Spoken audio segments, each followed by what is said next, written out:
Hello and welcome to the Cheeseman podcast. This is Brendan, your host of the show. Joining me for a World Cup update, and we're literally still watching a game right now. First up from Sydney, it's Davo. How you doing, mate? I'm good, mate. How are you? I'm okay. Okay. Sure. Do you need a hug? I do. Oh, no, the thing is, it's fine. It's fine. Like because Belgium kind of prepared us for this year. So us, like Brazil, for this one. So one shot on target. They had one, and it was deflected as well. It's just such a shit way to go out the World Cup. But anyway, we'll get into it. Also joining from the US of A is Jack. How you doing, Jack? I'm doing well. Thanks for having me. It's good to have you back. How's things going? Things are going real well. It's lovely weather here, actually. So enjoying not what we got over in the UK. That's for sure. It's nice, sunny still, and it's about 55 degrees. What is that, about 15 or something like that? It's not bad. Nice. Now here being, are you California? Where are we right now? Oh, we're I'm East Coast. I'm North Carolina. North Carolina. Oh, nice. Okay, so that's that way. Franco, how you doing, mate? I'm good, Bren. It's obviously a bit colder in England. I'm wearing a snood. Just look like I'm in the RAF or something. Just noticed. But yeah, I'm good. I was going to sing you a song, Bren, because I know you like the streets, but I don't know whether to or not. Do it. Dry your eyes, mate. Dry your eyes, mate. Hey. Yeah. No, it's not just about Brazil. But we'll start off with Brazil, I guess, because it's literally just happened. I was at a friend's house to watch it, and sort of the thing I've got a story for both goals. So Brazil's goal, I didn't see because I was driving between my mate's house and mine, picking up various shit from my house. Heard the cheers. I was like, oh, it's a goal. So I go back and cheer. And I thought that was it. We're done. We're fine. Goal in extra time. And then I heard screams like from a house behind me. So I thought, oh, it's 2-0. So because there's always a delay. Like we were watching through like Sky or the stream. There's always a 10-second delay. And I looked around and then I saw that Croatia had scored and the screens, like whatever was kicking off behind us was kicking off. Like there was broken furniture, definitely. But yeah, Cats getting kicked, I'm sure. Yeah. But Davo, did you manage to get the game there, or was it too early there? I was literally in the middle of the night, but I watched the last 10 or so minutes, the Croatian goal. I watched the penalties. And, my backdrop tonight is Morris dancing because, I'm with Roy Keane on this. Every time Brazil scored in this World Cup, we got a samba. So, if Harry Kane scores against France, are we going to get some Morris dancing? I don't think so. You're so old, man. Well, why is Morris dancing like that? That's the only English dance. Like Crouch mastered the robot in, was it 2010? Was it 2020, 2006? 2007? Like Morris dancing. Like, let's crack out the robot. Franco, where are you on the dancing? Look, I don't care. I find it so weird that people get caught up in arguments about Brazil dancing and celebrating goals. Who gives a shit? Like we said this week, I posted round, wasn't it? South Africa back in 2010 or whenever it was, doing a nice little dance. Yeah. It's not a new thing. People just need to focus on the football. Yeah, that was the thing. Like seeing Brazil, I was watching it more when they were coming off the team bus, and they were all singing. They had the drums and shit. And I'm like, guys, are you really focused? I'm like, and that was my only thing. I'd love to see it. Because I'm in Brazil. I've been here for 17 years, and it is how people are here. I don't know if you saw the video prior to the game. It started off in São Paulo and Avenida Paulista, and then it had Pelourinho here in Salvador, and then it went to Rio, and there was a celebration. It was a dance. Jack, do you think that perhaps the enjoyment, the dancing was maybe a distraction? Maybe they should have been a bit more focused, like the Croatians clearly were. Well, I don't know if it more focused. I don't have a problem with the dancing. I mean, I've given up on that sort of thing. The game's changed, so I can live with the celebrations as long as the dancing is coordinated and well done. I'm okay with it. I'm not so, if some of the stuff is a little bit ugly to watch, but no, if they do it well, I'm fine with it. But it does. You have to wonder if you're not focused on the match, if that's too distracting for the players. I don't have a problem with it, but you could make that argument that they need to do less celebrating, get back on the pitch. Yeah, and Davo, I'll go to Franco because I think he saw more of the game. Richarlison, like I'm a huge Richarlison fan. I love the guy, and I get the whole issues with him, but he's ours now, and we can enjoy his shit housing. We can enjoy the fact that he winds other people up so much. He had a shit game today, didn't he? Yeah, I think he only had one opportunity, didn't he? And hit that straight at the goalkeeper. It was difficult for him, I felt, and he just wasn't getting in the right positions when balls did come across. Hold up play was hit and miss, bit patchy, as it has been throughout the tournament. But, you know, those 2 goals at the start made everybody think that he was going to have an amazing tournament. So it's a bit disappointing that he's kind of slipped away. But I'm also quite pleased because, they were lining up at the next leg against Argentina. So I was expecting him and Romero to have a bit of biffo, as Dave would say, and then come back to Spurs, disrupt the harmony of the camp, and the rest of the season go off the rails. So quite glad that hasn't happened in the end. Yeah, no, I didn't even think of that. Yeah, Dave,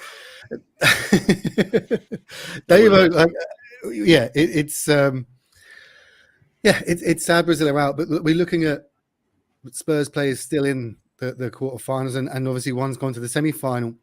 Perisic, what have you made of his World Cup so far? I thought he played really well today. I thought he did his work. He was diligent. He did what we know he can do. How you seeing? Do you think that he'll be the Spurs player that will go to the final, or will we have a few there? Is that for me? Yeah, sorry. I mean, he's not as good as Ryan Sessegnon, so you know. So I think he plays a far more advanced position. He's playing up top on the left, so he looks better there. But he's got a really good central midfield behind him. So in the who would they get in the semis? That's Brazil, Holland, the winner. Argentina, Holland. So Croatia are doing, they're managing the games beautifully, and still, what an absolutely fantastic player Luka Modric is. I mean, you look at him now, you look at his age, he's managed to keep himself fit, doesn't go off playing golf every other week and all the rest of it. He's managed to, he's at the top of his game. I loved him when he was at Tottenham. He was like a Croatian Ardiles, and I was more upset about him going than Bale. And I love Bale first time round, but Modric, what a player. And he's still, was he now 36 or something? He's still doing it. He was the best player on the pitch today for most of it. And the goal they got starts with him. He wins it, holds it up, brings it to center pitch, and gets rid of it. He's under huge pressure, and he just glides. He just glides with it. No one knocks him off, and he started that goal, and he was the best player on the pitch. And I don't even remember any major injuries he's really had. I mean, I really haven't followed that much in the last 5-6 years, but I can't recall major injuries ever had.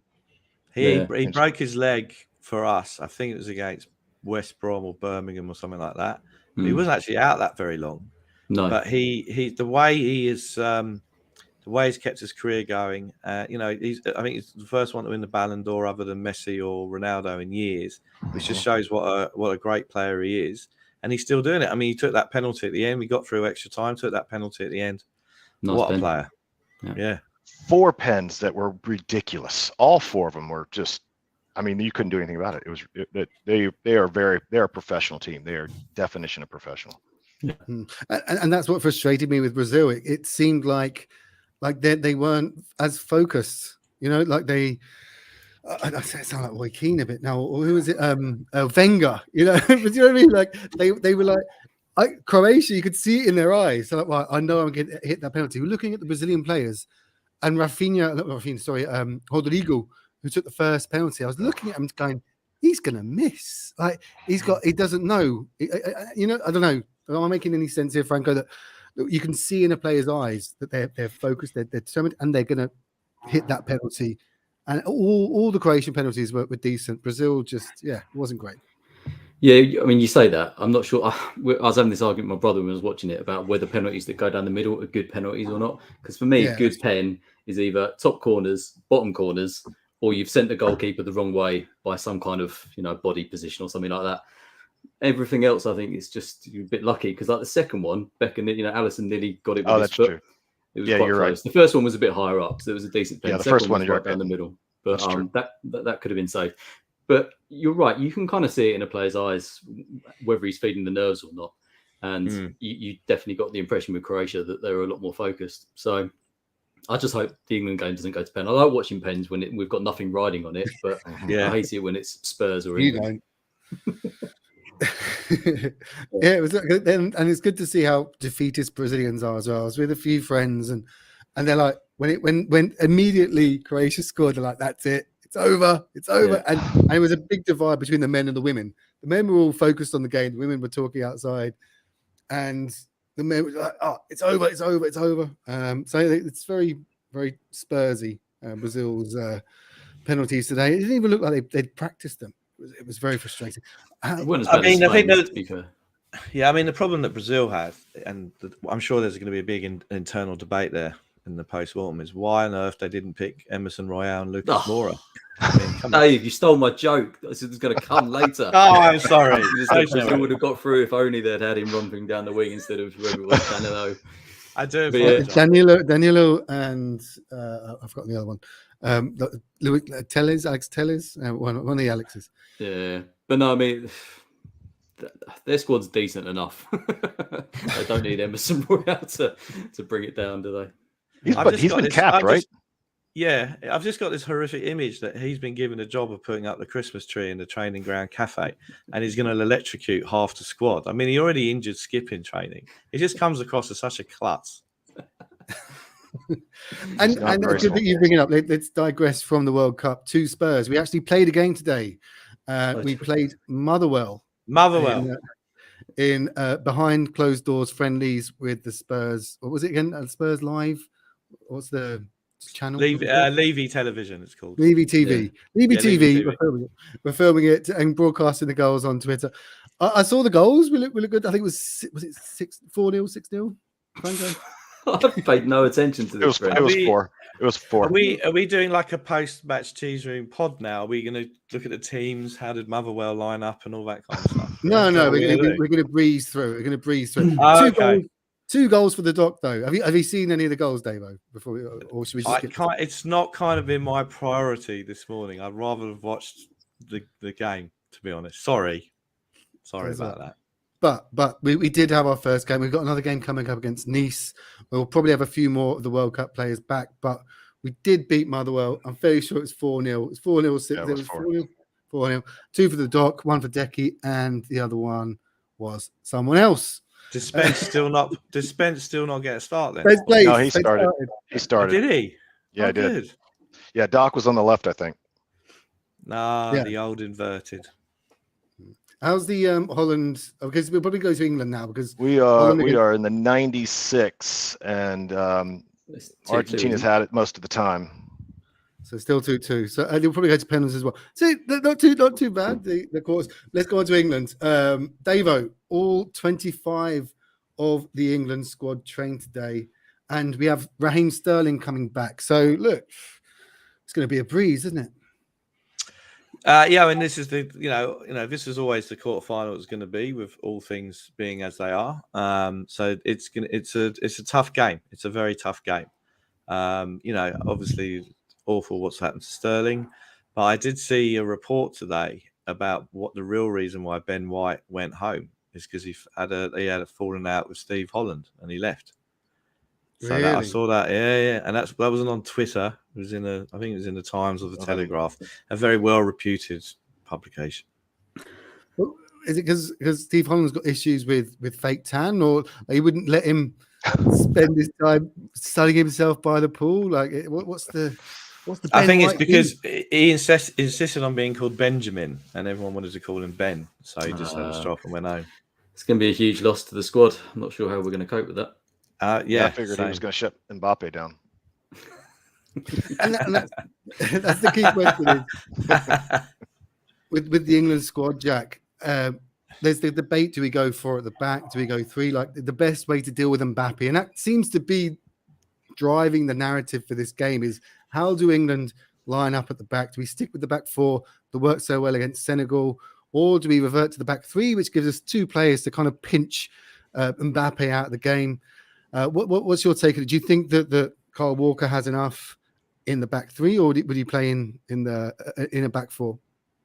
Well, I don't think I don't, and no one has enough for Mbappe. I mean, the guy's lightning. in a bottle. I mean, you're not going to keep up with them. You have to bring someone over. So if you're not going to go back three, which I don't think they should, you just have to make sure that you either bring the wingers coming back to double like in Brazil. They never let Neymar get loose. They always are dropping the winger to double him. So you either bring a midfielder across to help out, or you've got to pinch back from the winger if you can go back forward. But the strength of the England team is attack. It's not defense. So if you go back three, you got to take somebody off. And I'm just not sure that's the right. I think you can get at that back line in France. I think you can win this game 3-2. Franco, the midfield was quite strong with Bellingham, Henderson, and Rice in there. Again, that sort of plays into how we line up. Will we go 4-3? Because if we go three at the back, that takes away one of that midfield trio. How do you see Southgate approaching this one?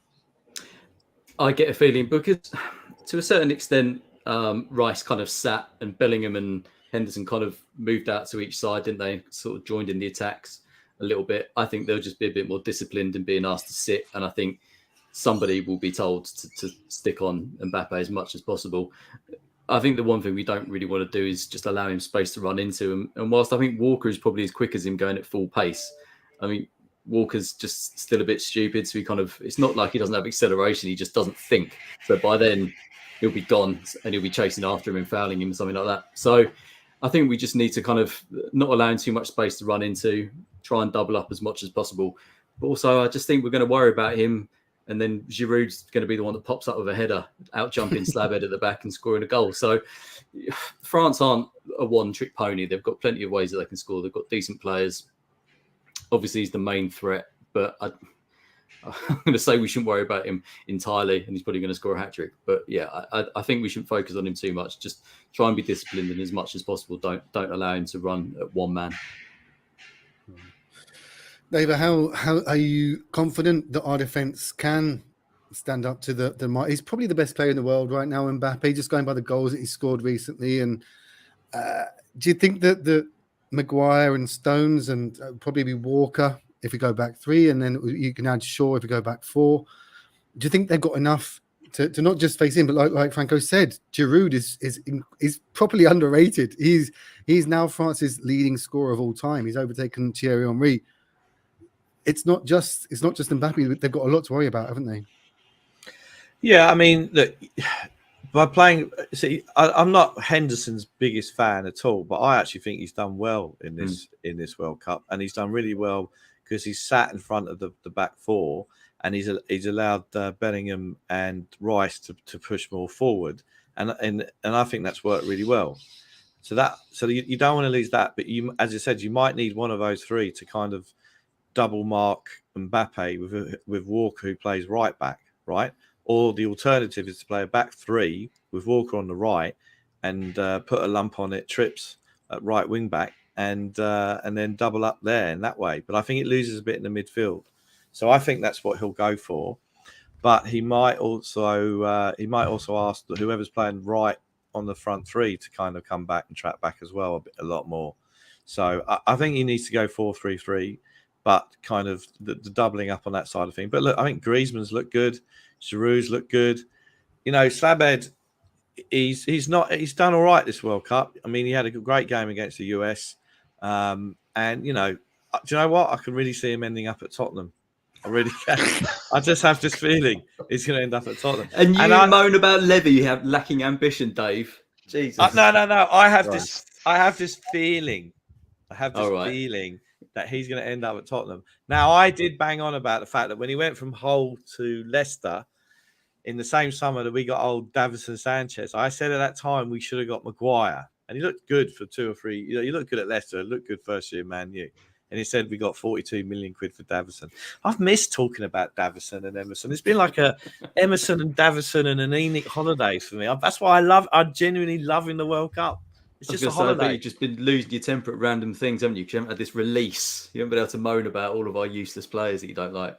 Who's been talking to you about me losing my temper at random things in life? I'll be getting my lawyers onto you shortly. Just an educated guess, Dave. You don't need just don't need to really. Statement of fact.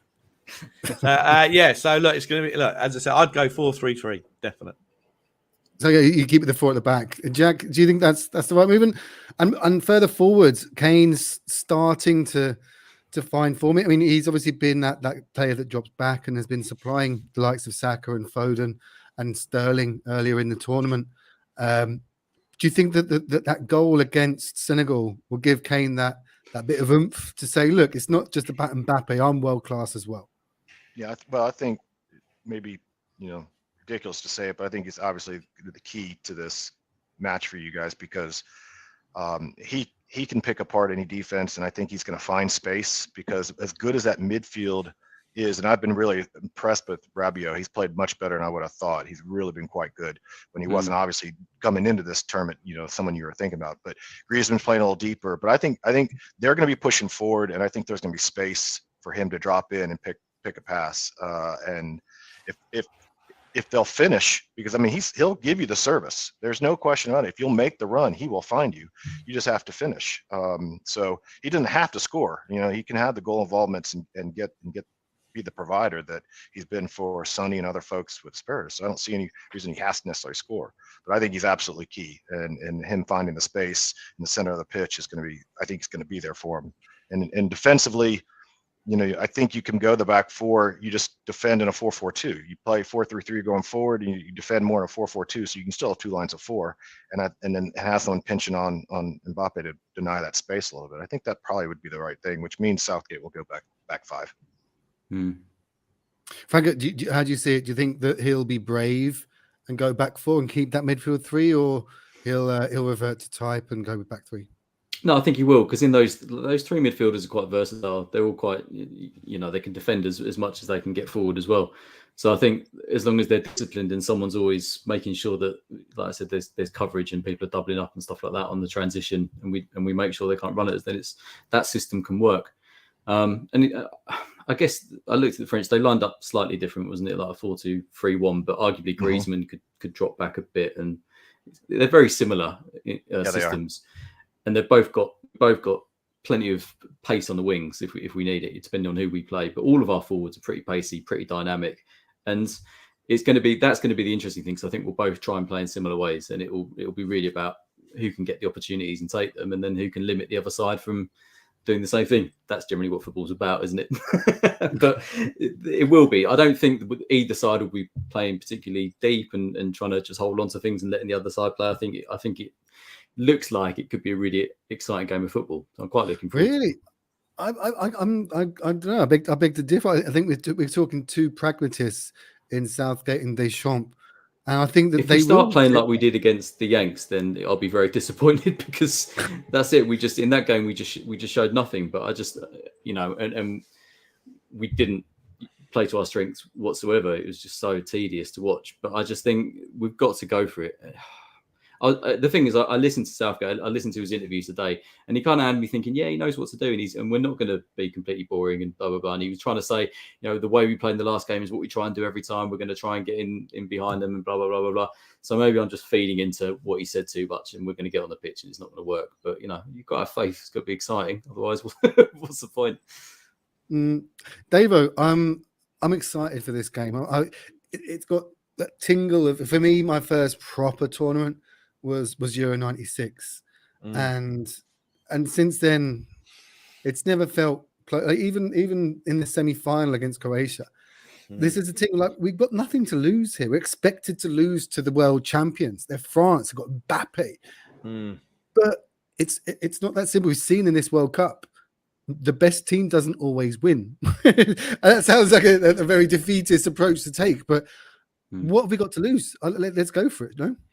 Yeah, I'll look at the Greeks in Euro 2004. I mean, they had a German coach. They played like a 1970s German team, balled the shit out of everyone and won the tournament, right?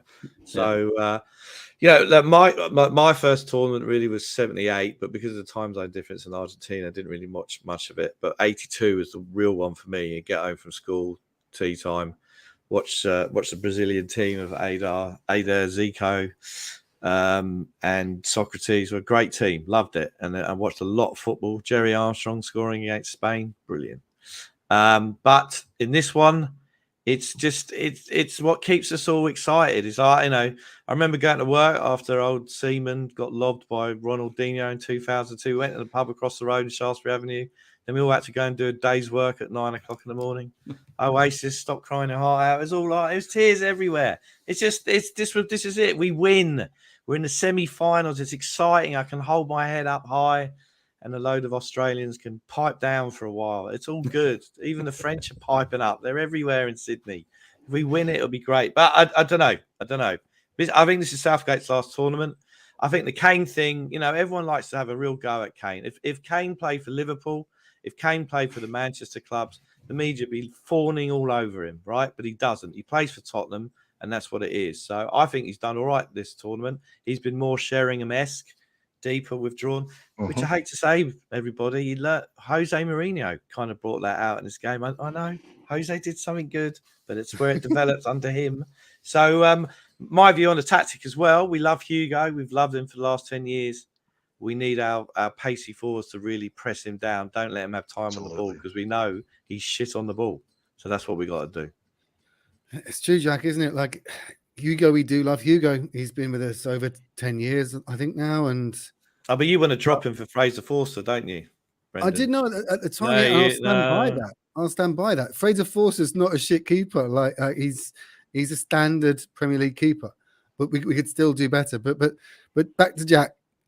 Do you think that's the way that Harry will know, having trained with him for 10 years or not 8-9 years? He knows Hugo's weak spots. Is that a way for England to get in? Yeah, I mean, almost would say just kick it to him and then charge. Because I mean, he is a world-class shot stopper still. I mean, there's no question about it. But get at the ball at his feet, you want to press him. You absolutely, and you want to send Saka in, you want to send Foden in, whoever's got the pace. Kane the same ways, you know, bait him into it a little bit. I would absolutely want the ball at his feet if I'm England, as much as possible, and let them try and build it out of the back with him, because he's got a mistake. He's going to turn it over. He is absolutely going to if you force him to play at his feet enough. Yeah. And Franco, last time we podded, you weren't overly enthused by the World Cup, and there's reasons for that. Did the end of the group stage and the last 16, did that spark something in you, or is it simply the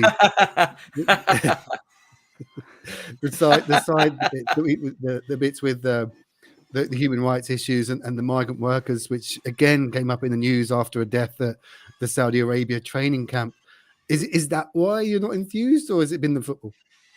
No, it was the football to start with. But look, I think things have picked up a bit, haven't they? There's been some interesting results, which has kind of spiced it up a bit. And I forget, like, when you get to this stage and you see all the teams going out and the sort of the emotions come out onto the pitch, it all just seems a bit more interesting. So I think, yeah, maybe I was just getting a bit bored about the slightly mundane earlier group games.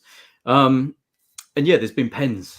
Pens are always exciting, aren't they? They always add a bit of drama to it. So yeah, it's been good. I mean, I still don't think it's been a brilliant tournament. And my critique was that I don't think there's been any sort of like the standout players have really shone. But Mbappe's sort of coming into it, isn't he, since then? And Messi's looking, you know, he's dragging his team along. Be extra time at the minute, but he kind of stepped it up in the last game, and he was all right today. He's shown some signs of brilliance, so it's been a bit better. Yeah, I think I wouldn't say it's been a bad tournament by any stretch, but like I said, it's just the sort of like the stuff around it, like the sort of cultural things, I don't think has been quite there. But there you go. But you know, the concept of you not being infused about something, Franco, I mean, that's kind of a common occurrence for you, isn't it? Dave, how are you talking about this? Come on. Pot kettle. Yeah, but self-awareness is the first step, Franco, and I'm at that point. I'm not sure you are, Franco. Well, you've had some extra years to me, Dave. Maybe I'll be there. Dave, one of the narratives from the last round of games has been Cristiano Ronaldo and his move to Saudi Arabia and him being dropped. I was going to say, when you said Mbappe was the best player in the world, he was in our chat saying, no, I think Ronaldo is. Never known a guy so bothered about his own ego, even when he's like about to retire. It's mental. But yeah, so he was dropped for the game against Switzerland. Yeah. And I'm trying to remember the name of the player that replaced him. Let me get his name up. Carlos Ramos, thank you. Yeah. And Ramos comes in and scores a hat trick, and a good hat trick as well. What they were poachers' goals. They were quite sort of Robbie Fowler-esque goals, but like Ronaldo was there, sort of clapping away, but you could tell he was dying inside. It was beautiful. I thought it was a beautiful moment that Ronaldo was dropped, and suddenly Portugal turned into prime Brazil, like back in the day, Brazil. Well, our good friend Tim Vickery said that Portugal look a lot better when they're not expecting when the forwards aren't expecting it to feet, which I thought was a very good dig at Ronaldo. But that's it. I mean, he just had a bit of pace. He's young, isn't he? He was just full of energy, running. So it seemed to make a bit of a difference. But they look really dangerous going forward. Portugal look really good, don't they? At times, I think they'll be a real threat. Yeah, I think people underestimated Portugal at the start of the tournament, but they're looking good. And the problem that Ronaldo's got is that in the modern game they want strikers, forwards to press, and he can't do that anymore. And it's all and the system is devised to be around him. I mean, I read an article about him in the week, and the fact that Juve got to the Champions League final a couple of times in a few seasons before he turned up, and they never got to the Champions League final. I don't even think they got out the quarters with him there, because the whole system was geared around him. And that doesn't work. I mean, it works for an Ole Gunnar Solskjaer Man United team for about 5 minutes, but other than that, I mean, look, look, the guy's always had an ego anyway, and the ego's got him to where he is. That the greats of the sports aren't really humble and modest. I mean, Eddie the Eagle Edwards and Frank Bruno might be nice people, but they never got anywhere. And you got to be a bit of a bastard. And in all seriousness, he's had a lot of personal issues this year, which no one can ever underestimate in terms of how that makes someone feel. And he's had a lot of issues around that. So I do feel a bit sorry for him, actually. But you look at Messi, and Messi always seems to give off the more of a vibe of more of a team player. So, I think that it's a bit sad the way it's ended for him. But, if your mates with Piers Morgan, what do you expect? I like the end as well. Like, he could still play in the quarterfinal. Like, score the winner in the final. That might be his last thing. Yeah, but Portugal, they look solid. Like 6-1 against Switzerland are renowned for being defensive. Are renowned for being solid. But you saw some of the players like João Felix, who Atletico Madrid. He looks okay. He's got a bit of the Brian Hills about him, in that he's just a bit lightweight. I don't know. Not obviously he's better than Brian Hill, but he always strikes me as being a bit lightweight. The same criticisms we have for Brian Hill, I would have for João Felix, but he was excellent in that game, Franco, wasn't he? He's good, yeah. He's not one of these players that went for an astonishing amount of money, a bit like Dembele, where you just think, all right, they could turn into brilliant players, but they've basically had a good season, and instantly they're worth like multiple millions of pounds. But he's clearly a good player. He's clearly got something about him. But they've got plenty of talent in that squad, and they're all very technically good. Their midfield is excellent. They're great on the ball. So I think, if anything, they're not maybe the most physical team outside of Pepe. That was the best thing about this tournament, is seeing old man Pepe get a few digs himself, and he's like dragging himself off the floor. How is he now, like 45 or whatever, dragging himself up? Oh, you bastards! Oh my, sorry. For a week. Oh, got the game on. I'm sorry. I had the joy of seeing Pepe sent off at the World Cup 2014 here in Salvador, Germany against Portugal, 4-0 to Germany. And Pepe was sent off. And you can imagine, like, for me, I just found it hilariously funny.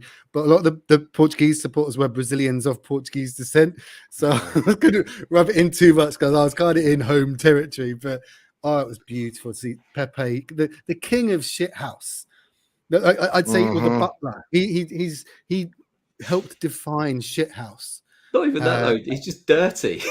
His YouTube videos are fantastic. It's just rolling, flying scissor kicks through guys' faces throughout his career. I mean, it's brilliant. It's insane. He managed to get away with it. Also, today, did you notice that Messi just handballed it and didn't get anything? Yes, he did. Well, and Romero got carded for the same thing earlier in the game. It's so weird. Messi was just like, This- I'm not going to get that. I'm going to handball it. And the ref was just like, and I think Van Dijk went up to him and was like, you Exactly. that was a blatant handball. Ref's just like, yeah, but it's Messi, isn't it? Come on. Oh no. Oh, okay. What? I mean, Argentina is just knocking on. I mean, there's a deflected ball that comes off the post. Oh, jeez. Are they banging at the And, door? and another and Lautaro Martinez cranks it into Van Dijk's face, and it deflects for a corner. It's always nice to see. One game we haven't touched on, Davo, is Morocco against Spain, which was the hipster's choice for the big upset. Like, it was like, well, Morocco are the worst team for Spain to play because Spain want you to come out. Spain want you to come and play and tickle a little bit, have a little bit of a kiss and a cuddle, a flirt, and then that's how they can get in. But Morocco were having none of that. Like, I'm not saying about you can't kiss and cuddle in society in Morocco, but I'm just saying that they weren't prepared. They weren't going to let Spain play, and they were fully deserved their win. I thought the concept of coming out was problematic in Qatar, which is what the whole debate It is. is. That's the reason why it's so deep. Absolutely. Yeah, that's right. It's the last place you want to come out. No, I wouldn't do it there. I wouldn't do that. Just come out somewhere else would be better. Look, Morocco, you always get the surprise package of the tournament going deep into it. And then our scouting network will get into it and we'll pay 25 to 30 million quid for someone who looked really good in flashes and come to us and be rubbish. So I'm looking forward to that. Whoever, I mean, the Chelsea players look quite good. So no doubt we'll put in a big bid for him. So yeah, that was an interesting one. And the Spain's ability to take a penalty kick was hilarious as well. I mean, that was go on. I was going to say, like you were saying about the standout player for Morocco, Hakimi, who we've been saying is the perfect man for Conte and the system. He played under him at Inter, I think it was, before they sold him to PSG. He's been superb, and that Panenka was just filth. Sorry, I just don't know how you have the courage to make it. That. Was pretty good.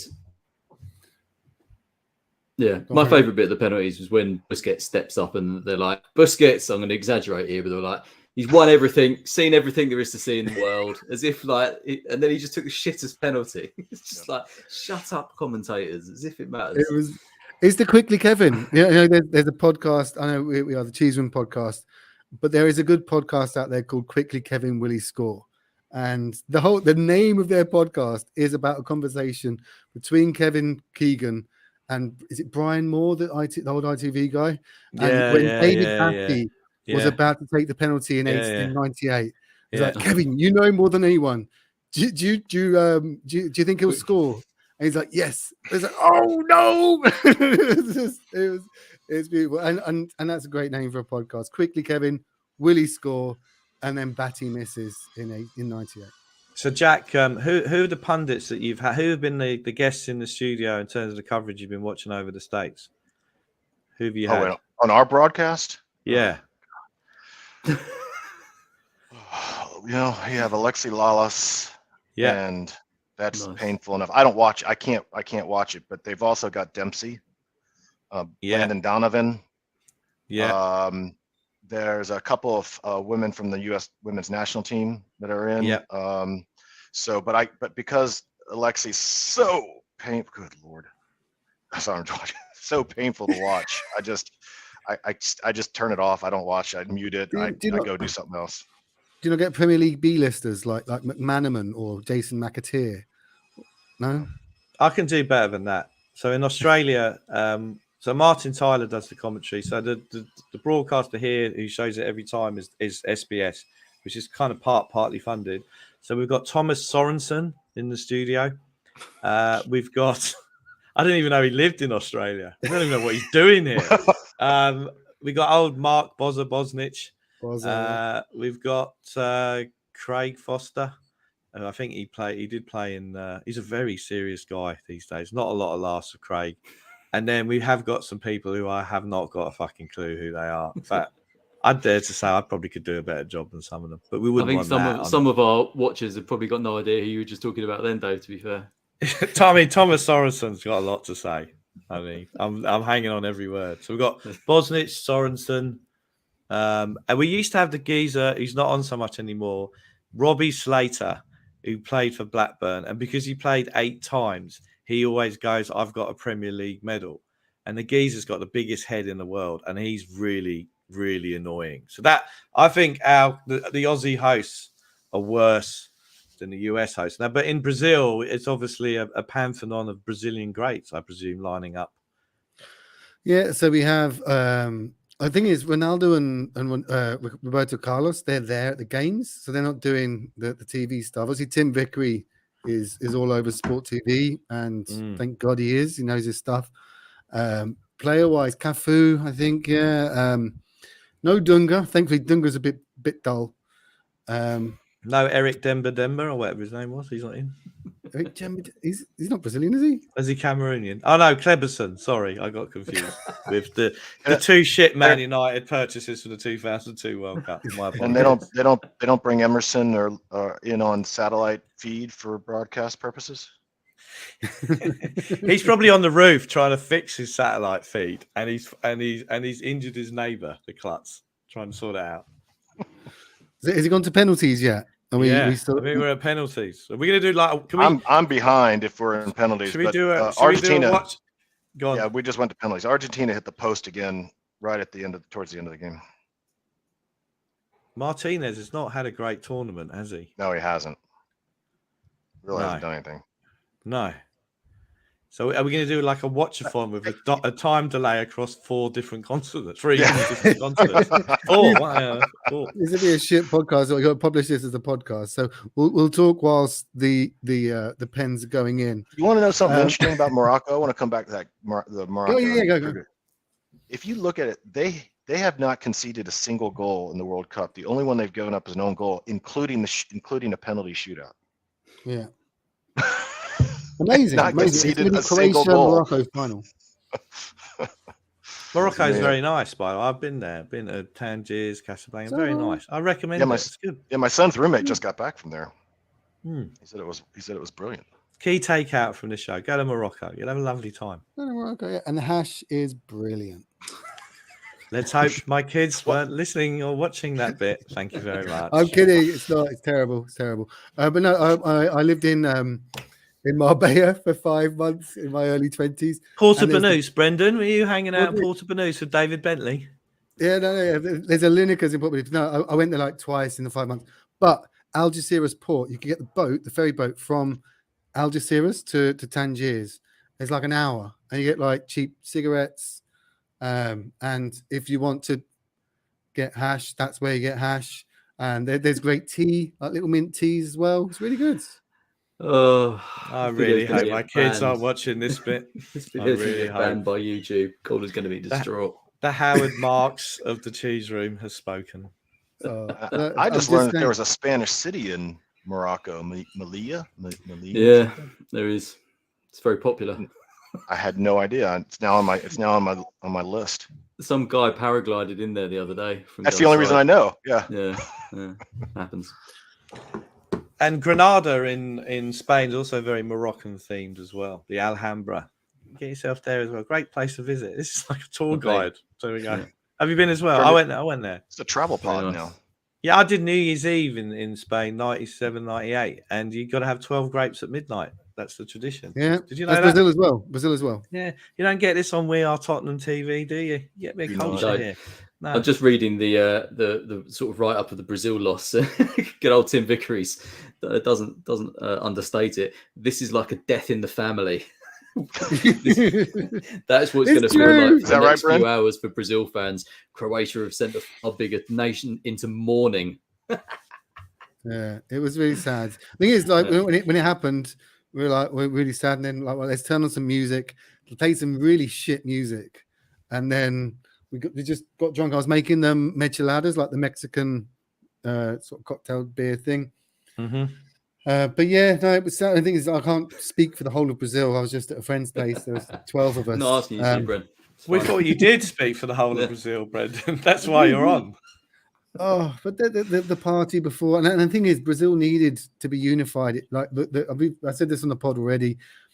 The election really did sort of draw lines in Brazil in terms of political, socioeconomic status, etc. So, and the fact that the far right adopted the Brazilian football jersey in its sort of symbol of nationalism, which is a very simplistic and annoying way to hijack a beautiful thing. I love wearing this shirt. I don't want it to represent a certain political movement.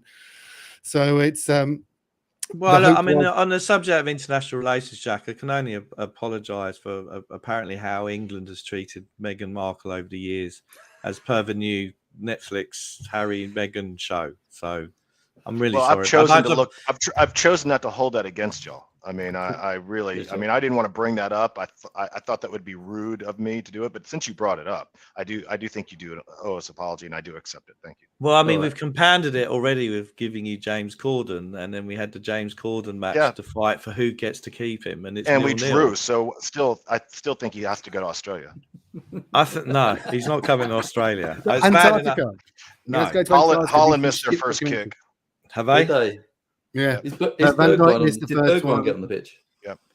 John's Yeah. in the comments. Van Dijk missed the first one. Messi scored for them. So keep them coming in the comments, John, please. So sorry But yeah, about that, Jack. While we're watching or half watching penalties, Franco, let's get some predictions. What do you think the score will be tomorrow against the French? I don't know. I would say I hate doing predictions. I do this predictor league, and progressively over the years, I've just got worse and worse and worse at it. I feel like, but I think it will be a draw, and I think it. Oh, and no. then I think there'll be extra time. I Penalties. don't want it to go to pens, but yeah, I'm going to say like a 1-1 draw. There you go. Okay, David. I had a very quick beer last night in the city where quite a few people who work there are French. So I was breaking out my 1988 GCSE French, and they were impressed. I'm And sure. someone said to me, the manager, Josh, great guy, he said to me, England are going to win 4-2 because someone else had said to him, England are going to win a 4-2. And he put a tenner on it at 80-1. So I'm going 4-2 England Wow. because Wow. Josh said so. Come on, Josh. I'm Josh. How about you, Jack? He's a QPR fan as well. So I like QPR. They're He's all got he's definitely got some good sense about him. Then clearly, Yeah. Well, I've been shitting this predictor league of yours, Seb, through the World Cup. I'm okay in the regular Premier League, but I'm not so good in this thing. But I picked England 3-2. I'm going to stick by that. I think they're going to. I think there are goals in this. I think both teams will go for it. I like it. I'm going to go with that. I'm going to go 3-2 as well.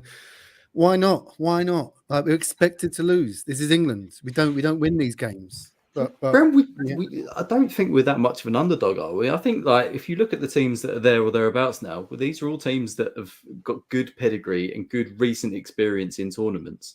Kind of makes sense to me that the teams are where they are. Like Morocco. But if you think you're going to, That's- if you think you're that's going to if go to they win, kicks, there's one not. oh, that's true. If you think you're going to kicks, do you step up the Southgate and make sure you get Dyer on the pitch? Oh God, can you imagine? I think the Dutch have missed the second penalty, have they? They did. Yeah, Oh, it's dear. yep. It's like a double kick in the balls for Brazil. Brazil loses, Argentina progress. It's seriously, it's like Yeah, England, Germany, the rivalry Yeah, here. absolutely. It's really Sure. It's To be sad fair, like, news. Argentina are a good side, but I don't think that it's a guarantee that they're going to get past Croatia because Croatia is a difficult team to play against. You've seen it again. Yeah. They do well in tournaments, punching well above their weight. That could be an interesting one. I wonder what the effect on, because they're not a young squad for the most part, and I just wonder what the effect of 2 consecutive games going to pens will do to them. But I know though Acuna misses the match against if they get through. I don't even know if Argentina gets through, but I gotta imagine that Croatia's got some. I mean, I guess Luka can run all day, and it doesn't matter how long they play. But I just wonder if their legs give out. Yeah. two World Cup finals in a row for a country of Croatia. Was it 38 million or 3.8 million? One of the two. I know there's a big difference. Are you between having those a problem with your decimal points today, Brendan? numbers. But a country with It a is small not 38 population. billion. It can't. It's 3.9 million. Even yeah, thank you. Yeah, they're slightly bigger than Wales. Wales is 3 million, isn't it? Yeah. Yeah. Argentina's up 3-1. Yeah, that's finished, isn't it? It's all over. With- It's all with- over for Louis van Gaal. Oh, that's not so nice. He's just beaten I cancer. know. I know. I know. But I can still say Louis van Gaal. It's what he would want. That's what he'd want. And I saw the story. I didn't see this clip from him before of him talking about Yeah. Fellaini getting his hair pulled. And he essentially said to the guy, "Look, if I pull your hair, and not in a sexual way, the only way I can pull your hair and it's a good thing is in a sexual way. But the way that Shawcross pulled Fellaini's hair was not in a sexual way. It was just beautiful. It was just beautiful. And I love Van Gaal for that. So, someone on a plane or something then? Yeah, I What's don't that? know about that. I like what he said about when they asked him about what Di Maria said about him. So Di Maria slagged him off. Yeah. And he said, because he had Memphis Depay at Man United there as well. And he goes, Di Maria says, I said that I'm a rubbish coach. I've got Depay here. We get on, we kiss on the lips, and we've all made up. And that's what you can't do that in Qatar either, just to be clear. Although Bellingham and Henderson were very close. I thought they were going to kiss. They were. Franco, do you remember that? Angry kiss, wasn't it? Macho Yeah, for a it was like- macho. Grabbing your head. It was the two hands around the head. Through the How hair. old is Bellingham? Oh, he Is Bellingham even legal age yet? Get in trouble. Fine. for Hernandez that. missed. Who's missed? You mean, hang on. It's Is- 3-2 going to the fifth kick. Who's missed? It's his name Fernandez, young kid. Fernandez, So- one of those. Miss Oh, Fernandez. Argentina. So where Yeah, are he we up goes- to? Okay. It's 3-2 going to the last kick. It's like a watch-a-thon. We should have more exaggerated reactions. Wow. Bang. Isn't that how you do watch-a-thons? I don't know. I'm 50. Young, Yeah, it's the old De Jong taking the fifth kick for Holland. Okay. De You wanna Jong keep needs to talking? score this to stay in the tournament. Oh, and Good, he- I like and he- it. and he Dutch hit- and he hopes hit it. alive. And he hit it. Has he got Dutch courage? I can hear people cheering here as well. Oh, So- yeah. Whoa. The robot. So if Holland comes back from down 2-0 in the game and down 2-0 in penalty kicks, that's going to be ridiculous. Argentina win 4-3 on penalties. Who's taking the final pen for the Argentinians? Well, according to John, it's done. Lautaro Martinez. Oh, it's finished. Okay. Yeah, I'm behind in this. So Martinez is there. This is a You ruined it for me. I'm even watching it. I don't get to enjoy it. I get massive delays.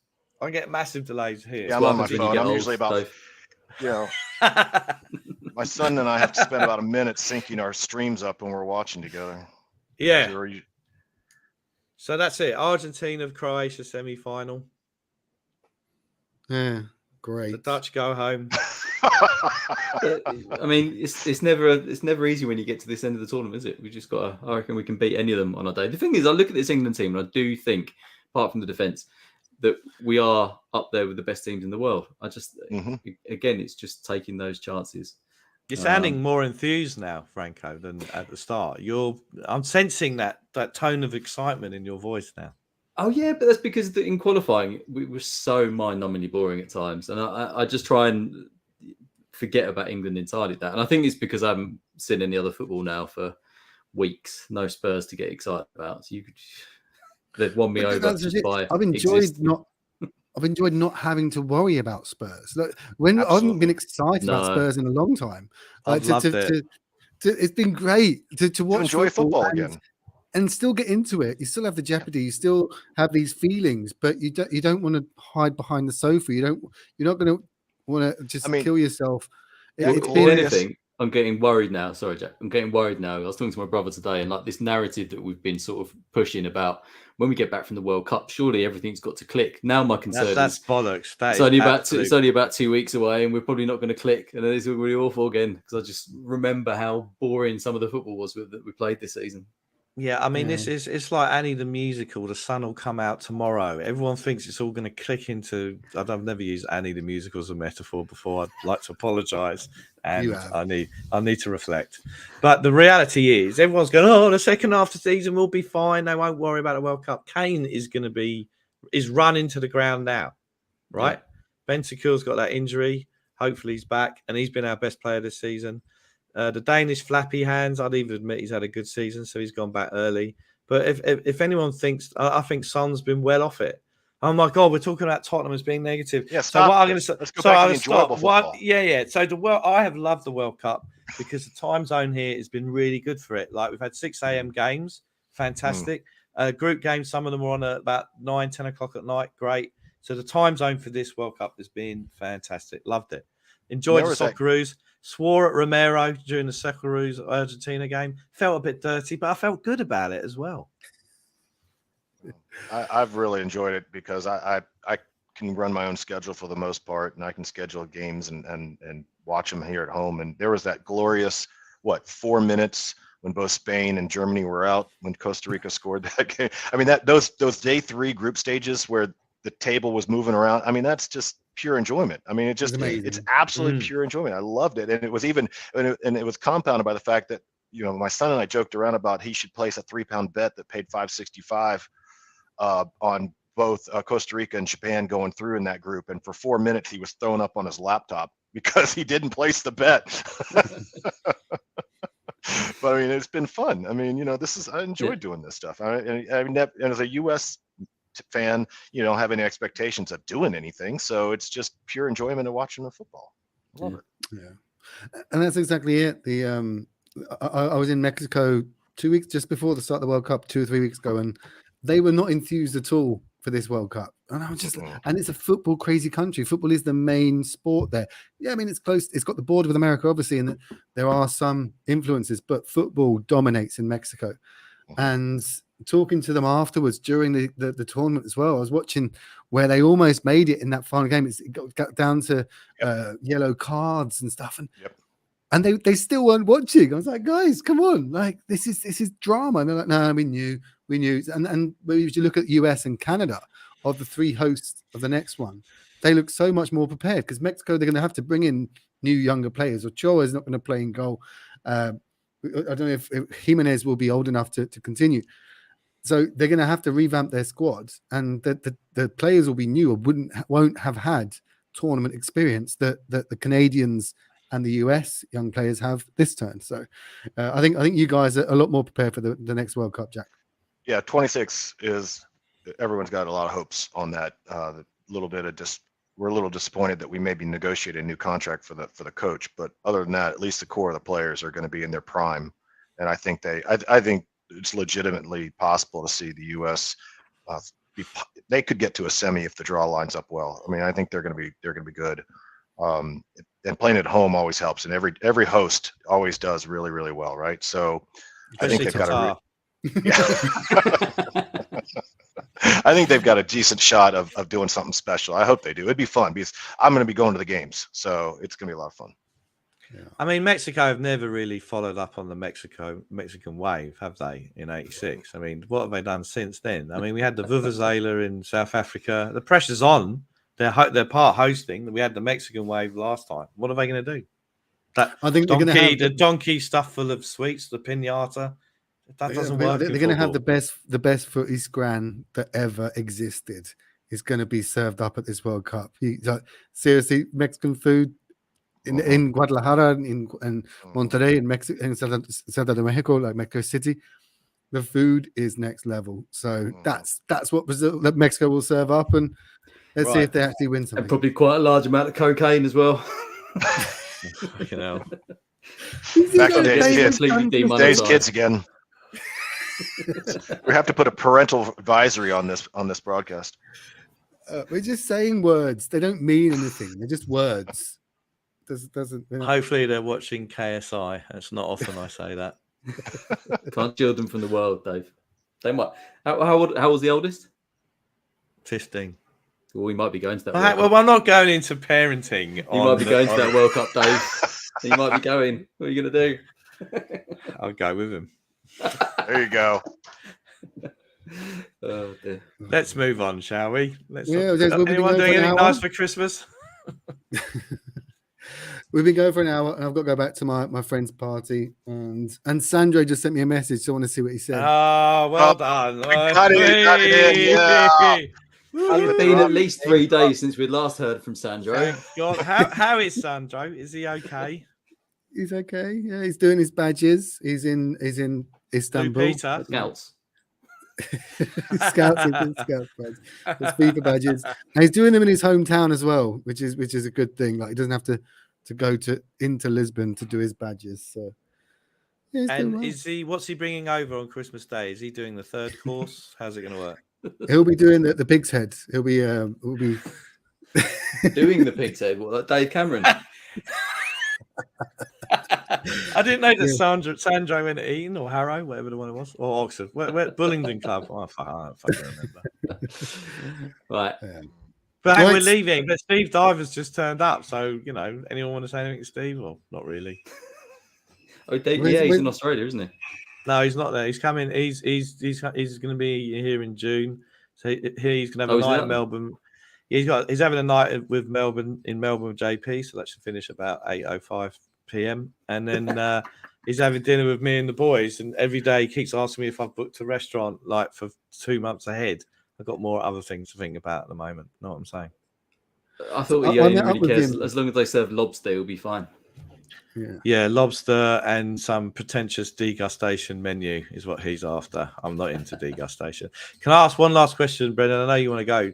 I'm going to ask you a bit of a culturally sensitive question. Do you like samba, salsa music? Do you actually like it? Okay, there's two things there. There's samba and there's salsa, which are two different genres. Right. Yeah. Samba, I don't mind. The thing is with Brazilian music, the Brazilian music is quite varied. So I will send you a few artists to perk fans, like Ivete Sangalo is my favorite. So yeah, there's various types. Answer the question. Do you like it or samba? not, Bren? I prefer samba to other genres. Yeah, I do like. But salsa is a bit repetitive, though. Once you've Salsa's heard... Argentinian.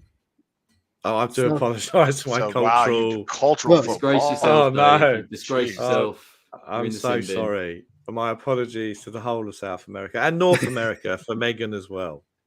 So I do apologise. Pretty much owe the entire world an apology, but And Stratford as well. Thanks. Sorry. Well, Well done, salsa though. is of Spanish origin. Samba is of Brazilian origin. Like, so I don't know if salsa came from Spain or from Argentina, but it's danced in. I find the Spanish- salsa to be, after 15 minutes, I find it a bit boring and repetitive. Sorry. Well, then just switch to guacamole. You're fine. And on that comedy bombshell, we'll wrap it up. Davo, thanks for joining, mate. it's a pleasure. I'm just going to go out and make more friends in society today and watch the game 6 a.m. tomorrow, probably with my boys once I've had a discussion with them about the content of this show. Yes, a big yes. No, do you want me to edit it? Where do they get it from? Like YouTube? Well, they'd have been watching it. They might have been watching This is it live, now. Bren, so they can't really. They might be watching it now. I can't erase their brain, unfortunately. Memory. Well, there's certain drugs that can. Anyway, Jack. Good to meet. Good to. Thanks for joining, Jack. yeah, thanks for having me. I really enjoyed it. Franco, thank you. Nice one. Catch you later on. Cheers. Yeah, I'm going to try and edit this to post on our audio platforms, but do look out for other YouTube shows that will be coming out during the next few days. Obviously, reporting on the events of the World Cup, and Spurs will be back towards the end of the year. And as ever, come on, you Spurs. Come on, you Spurs. Come on, you Spurs. Go on, you Spurs.